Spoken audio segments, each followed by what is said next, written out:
El lenguaje de Dios se llama palabra. Dios no está limitado al chino, al inglés o al español o cualquier otro idioma humano. Cuando oramos en lenguas, estamos orando en un idioma celestial que no es entendido por el hombre, solo por el Espíritu. Cuando oramos en lenguas, oramos directamente con Dios en un lenguaje que el enemigo no puede entender. Veamos 1 de Corintios capítulo 14, versículo 2.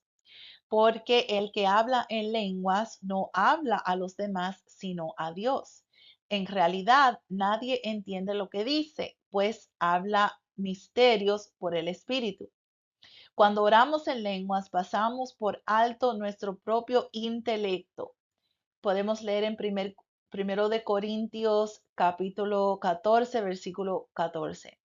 Por lo tanto, no hay limitaciones a nuestras oraciones y se convierten esencialmente en oraciones perfectas que emanan del corazón del Dios al salón de su trono sin interferencia.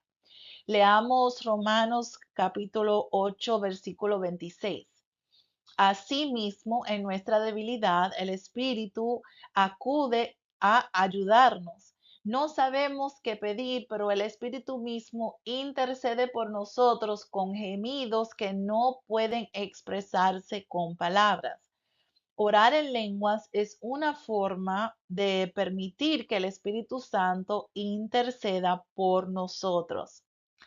Cuando oramos en lenguas, oramos misterios. No tenemos idea de lo que estamos orando y es posible que estemos orando por las necesidades de los demás, por una emergencia inmediata o incluso por algo que podamos necesitar ese día. Leamos primero de Corintios, capítulo 14, versículo 2. Porque el que habla en lenguas no habla a los demás, sino a Dios. En realidad nadie entiende lo que dice, pues habla misterios por el Espíritu. He escuchado testimonios de otras personas que sintieron el impulso de comenzar a orar en lenguas, pero no sabían para qué era. Más tarde, Dios reveló milagros que ocurrieron al mismo tiempo que fueron impulsados a orar en el Espíritu. Qué pensamiento tan asombroso de cómo Dios puede usarnos cuando oramos en lenguas. Orar en lenguas nos ayuda a crecer en nuestra fe y fortalecer nuestros músculos espirituales.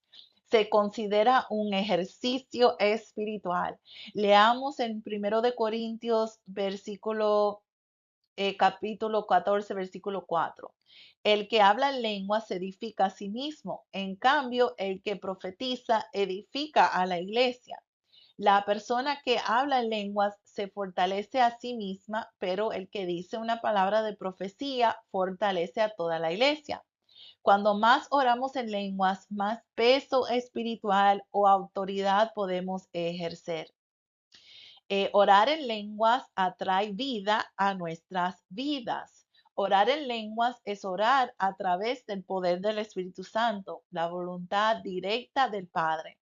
En Proverbios 18:21 leemos, la muerte y la vida están en el poder de la lengua y los que aman comerán sus frutos. El Espíritu de Dios es el Espíritu de vida. Jesús dice que es el camino, la verdad y la vida, por lo que orar en el Espíritu atraerá hacia nosotros al Espíritu dador de vida de Dios, atraerá más vida a nuestra vida. El corazón de Dios es claro. Yo quisiera que todos ustedes hablaran en lenguas. Lo podemos leer en 1 de Corintios 14, 5. Dios desea que todos hablemos en lenguas, ya que esto trae una comunión más profunda y una dependencia del Espíritu Santo. No prohíbas hablar en lenguas, dice 1 de Corintios capítulo 14, versículo 39 a 40.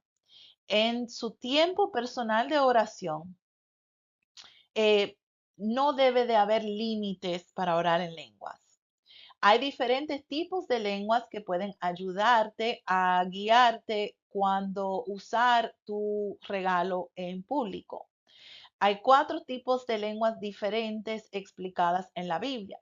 Número 1, las lenguas como una señal para los incrédulos. Lo podemos leer en 1 Corintios 14, 22 y Hechos 2, versículos 5 al 11. Durante el tiempo de Pentecostés había muchos judíos de diferentes naciones. Escucharon a los galileos hablar en diferentes tipos de idiomas que no conocían. Estos judíos se asombraron al escuchar las maravillas de Dios en sus lenguas nativas y creyeron y llegaron a conocer a Jesús a través de esta demostración. Ahora, número 2, lenguas para interpretación. 1 Corintios, capítulo 12, versículo 10. Estas son lenguas en un idioma desconocido que siempre deben de tener un intérprete y interpretación y son para la edificación de la iglesia, así que es para los creyentes, equivalentes a la profecía. Número 3, lenguas para la oración personal. Lo podemos encontrar en 1 Corintios, capítulo 14, versículo 14 a 15. Esta es una interacción privada entre Dios y el que ora para fortalecer a el que ora. Número 4, lenguas para intercesión. Podemos leer Romanos capítulo 8, versículo 26 a 27. Los creyentes pueden usar esto para orar juntos en un grupo de oración y todo el mundo debe de estar atentos a que este don se va a usar en este contenido.